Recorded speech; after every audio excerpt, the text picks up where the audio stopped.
ठाण्यामध्ये जाऊया। ठाण्यामध्ये आंदोलन करण्यात येत आहे। सुपरमॅक्स कंपनीचं हे आंदोलन आणि मुख्यमंत्री एकनाथ शिंदे कामगारांच्या भेटीसाठी पोहोचले आहेत। कामगारांना न्याय मिळाला पाहिजे। आमचे 2 वर्ष गेलेत, असे पुढच्या वर्षी धावून आहेत, कमी वेळात जास्त काम। हे थांब बाबा, आता 2च दिवस सांगितले, 3च दिवस त्यामध्ये गुंतागुंतामधून आपल्याला मार्ग काढायचा।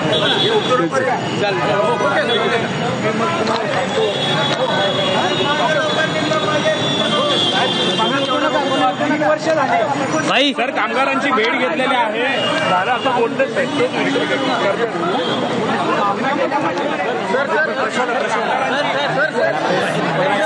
शिष्टमंडळाची मुख्यमंत्र्यांसोबत बैठक पार पडली। तब्बल 2 तास कंपनीच्या कर्मचाऱ्यांच्या भावना जाणून घेत तोडगा काढण्यासाठी या बैठकीचं आयोजन करण्यात आलेलं होतं आणि थोड्याच वेळामध्ये निवासस्थानाच्या बाहेर आंदोलन करत असलेल्या या कामगारांच्या सोबत मुख्यमंत्री बोलणार असल्याचं सांगण्यात आलेलं होतं आणि त्यानुसार मुख्यमंत्री एकनाथ शिंदे यांनी बाहेर येऊन कामगारांची भेट घेतली आणि त्यांना योग्य ते आश्वासन दिलेलं आहे, आश्वस्त केलेलं आहे।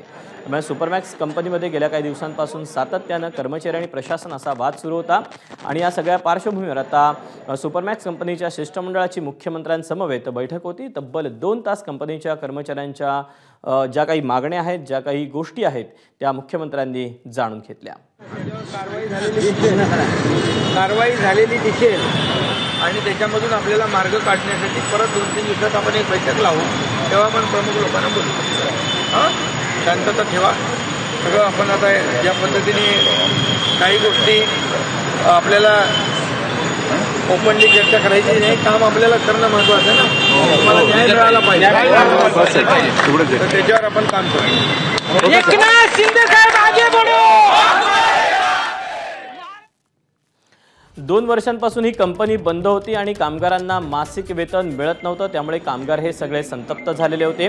1,500 कर्मचारी असून आम्हाला मुख्यमंत्र्यांकडूनच अपेक्षा आहेत, आम्हाला न्याय मिळाला नाही तर आत्मदहन करू असा इशारा या कामगारांकडून देण्यात येत होता आणि याच पार्श्वभूमीवर आता या सुपरमॅक्स कंपनीच्या शिष्टमंडळाची जवळपास 2 तास मुख्यमंत्री एकनाथ शिंदे यांच्यासोबत बैठक होती आणि त्यानंतर ही बैठक संपल्यानंतर मुख्यमंत्र्यांनी आपल्या ठाण्यातल्या निवासस्थानाच्या बाहेर येऊन या सगळ्या कामगारांची देखील भेट घेतली, त्यांना देखील आश्वस्त केलं। गेल्या 2 वर्षांपासून या कंपनीमध्ये कामगारांना वेतन मिळत नाहीये, कंपनी देखील बंद आहे आणि या सगळ्या पार्श्वभूमीवर जे सगळे कर्मचारी आहेत, कामगार वर्ग आहे तो संतप्त झालेला होता। जवळपास 1,500 कर्मचारी असून आम्हाला मुख्यमंत्र्यांकडून न्याय मिळेल अशी अपेक्षा देखील त्यांनी व्यक्त केलेली होती। जर न्याय मिळाला नाही तर आत्मदहन करू असा एक गंभीर इशारा देखील या सगळ्या कामगारांकडून देण्यात आलेला होता।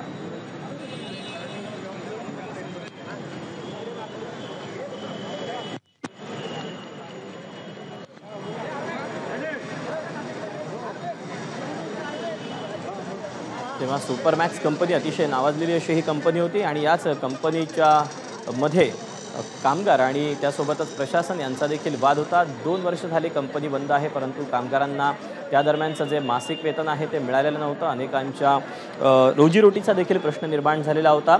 या सगळ्या पार्श्वभूमीवर सुपरमॅक्स कंपनीच्या शिष्टमंडळानं मुख्यमंत्र्यांसोबत बैठक घेतली। जवळपास 2 तास ही बैठक सुरू होती। मुख्यमंत्र्यांकडून आपल्याला न्याय मिळेल या अपेक्षेनं, या आशेनं जवळपास 1,500 कर्मचारी हे मुख्यमंत्र्यांच्या ठाण्यातल्या निवासस्थानी बाहेर आलेले होते आणि सुपरमॅक्सच्या या सगळ्या कर्मचाऱ्यांनी, अधिकाऱ्यांनी मुख्यमंत्र्यांसोबत चर्चा केलेली आहे आणि त्यानंतर आता मुख्यमंत्र्यांनी देखील या सगळ्या कर्मचाऱ्यांना आश्वस्त केलेलं आहे, आश्वासन देखील दिलेलं आहे आणि त्यानंतर निवासस्थानाच्या बाहेर येऊन त्यांनी या सगळ्या कामगारांची देखील भेट घेतलेली आहे आणि त्यानंतर आता हे जे कामगार आहेत यांचं आता कदाचित समाधान झालं असावं असं म्हणता येईल।